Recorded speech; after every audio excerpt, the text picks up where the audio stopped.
Hey y'all, and welcome to Politibrawl. My name is Brian, and this battle between the potential new AG versus the old AG shows really which party actually cares about the rule of law. But before we dive in, I want to give a quick shout out to our great sponsors over at Colonial Metals Group. Even though Trump has won his election, we do need to protect our wealth with gold and other precious metals, and that's exactly what Colonial Metals Group can do for you. Now, let's dive in. You were a judge, once nominated to the highest court in our country.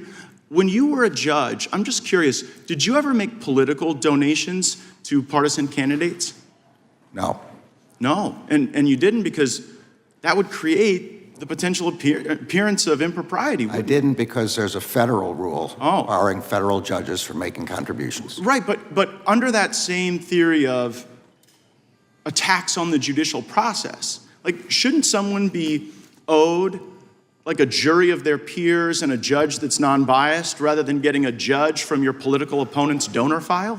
I'm well aware that you're not asking a hypothetical. You're asking me to comment on a jury verdict in another jurisdiction which has to be respected. I won't comment on it. That case is still ongoing. The defendant Mr. Attorney General, I hadn't asked you about the verdict yet. We were getting there. I was talking about the judge. And so let me ask you this question about your time as a judge.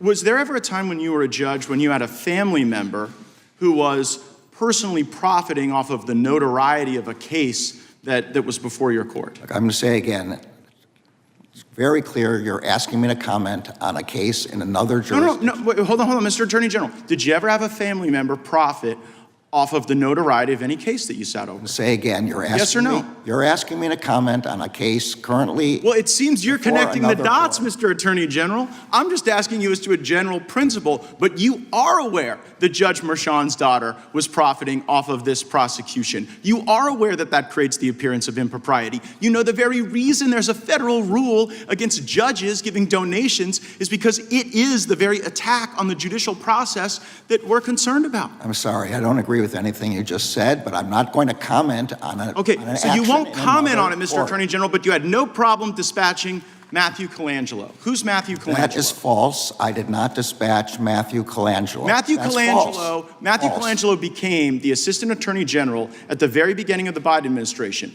Without having been Senate confirmed, goes and gets the senior role at the DOJ, and then after, I believe it's Gupta replaces Colangelo, Colangelo makes this remarkable downstream career journey from the U.S. Department of Justice in Washington, D.C., and then pops up in Alvin Bragg's office to go get Trump. And you're saying that's just a career choice that was made that has nothing to do with the lawfare coordinated by the DOJ. I'm saying it's false. I did not dispatch Mr. Colangelo anywhere.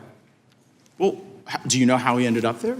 I assume he applied for a job there and got the job. But see, you know what? I can tell you I had nothing to do with it. Well, you might not have had anything to do with it, but we've got this contemporaneous evidence in Mr. Pomerantz's book. So Pomerantz writes this book, which I'm sure you're aware of, where he says, we put together the legal eagles to get Trump. We got all these folks together and we assembled them for that purpose. And so when we on the Judiciary Committee think about attacks on the judicial process, our concern is that the facts and the law aren't being followed. A target is acquired, here Trump, and then you assemble the legal talent from DOJ, Mr. Pomerantz, and you bring everybody in to get him. And meanwhile, the judge is making money on it. The judge is making money on it, or the judge's family is making money on it for stuff that you yourself wouldn't do. You know, no one's going to buy this. No one's going to believe it. It's going to create great disruption. And I am saddened by it because, like you, I have given my life to the law. I care deeply about the law. And I think that the lawfare we've seen against President Trump will do great damage well beyond our time in public service. Gaetz, you are 100% correct. Turnabout is fair play, in order to quote Lincoln. And see, what that means is eventually the pendulum is going to swing to the other side, and that same precedent will be used against your political opponents.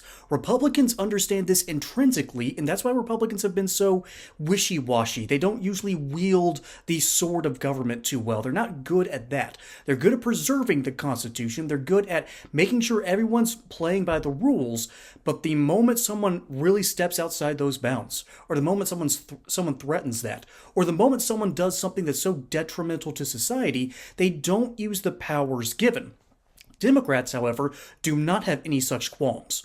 And while Merrick Garland can sit there and say, I have washed my hands of this madness, I find no fault in this man, he might not have been the hatchet man. But remember, Merrick Garland was appointed by Barack Obama, and Mitch McConnell, in one of the greatest moves in Senate history. Remember, the Senate advises and consents.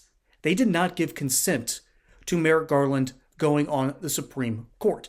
And I am perfectly okay with that in hindsight, not just because we now have actual constitutionists who believe in the way the document is written and not to give extra judicial powers to something that has not been given by our Constitution.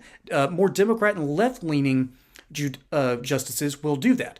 Conservative ones tend to not. Hey y'all, I'm not exactly looking at retirement anytime soon, but my parents are. And friends of my parents are. And I'm sure either you or someone you know is looking at retirement and wondering, what do I do? How do I help prepare for this in this economy with this terrible president and with a vice president who basically coup d'etat him and is now looking to run for president herself? How do you protect against this? Well, simple. You go over to my friends at Colonial Metals Group. They quite literally have something called the Retirement Package Plan.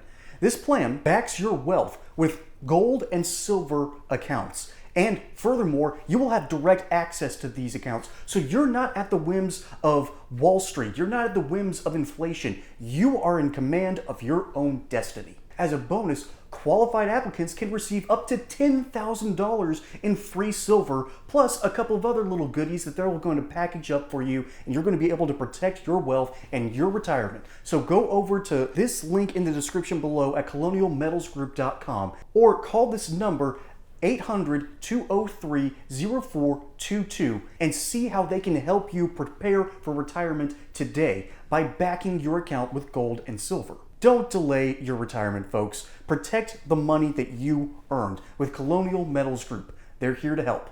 And so Merrick Garland would have been a moderate Democrat, so it would have been, instead of a 6-3 for a smarter court, it would have been 5-4 with a more volatile court. So I'm very glad that Merrick Garland did not get in. And after watching his terrible Department of Justice just do dumb thing after dumb thing, going after Catholic parents who were anti-abortion, who were basically making lists of parents who were questioning school board members for having all these ridiculous books in their children's libraries, and then going after Trump time and time again. He apparently had to fight his own department for the Mar-a-Lago raid, and he'll wash his hands of that too, but I don't believe him for a second.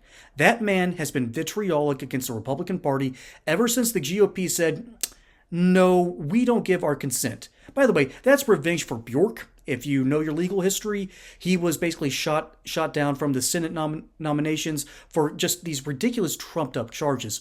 But that's another debate for another day.